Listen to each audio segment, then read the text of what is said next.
Partenza valida, l'ordine di corsia è il seguente: l'Athletic Club, la 100 Torri, la Seguzio Sport Padova, l'Atletica Firenze Marathon, l'Atletica Vicentina, l'Atletica Virtus Lucca.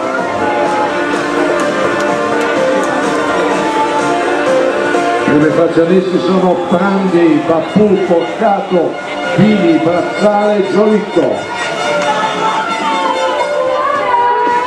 Ottaria cestonale intanto in pedale, salto in lungo, 6,09 finora con miglior misura.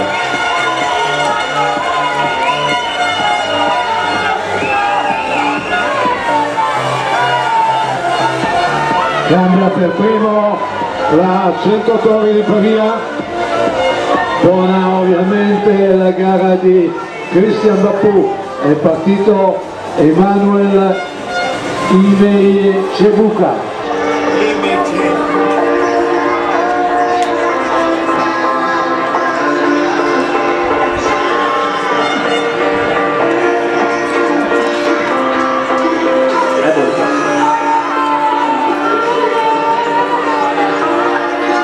E l'Athletic Club di Bolzano in seconda posizione con Macco.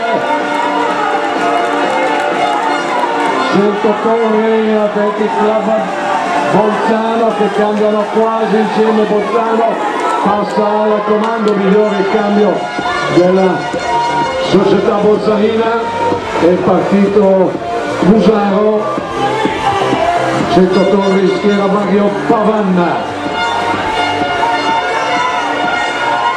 Appena saltato Martino Novensetto della Bracco Atletica, 6,13 la miglior misura finora messa in pedana, messa in buca in questa giornata.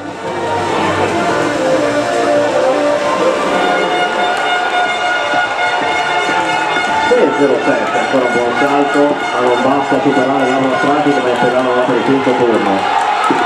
Ancora Bolzano davanti, attenzione.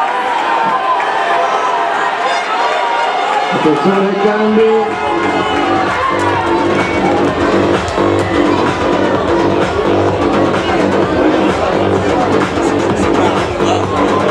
E l'ultimo cambio, vediamo 100 Torri Pavia, ultimo frazionista.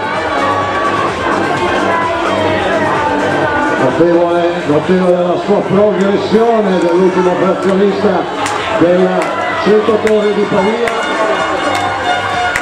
che ha piazzato la carta vincente proprio in ultima trazione, sia in prima che in ultima. Attenzione però, c'è il ritorno, ultimi metri, bisogna resistere fino alla fine, purtroppo impietosa mi sa.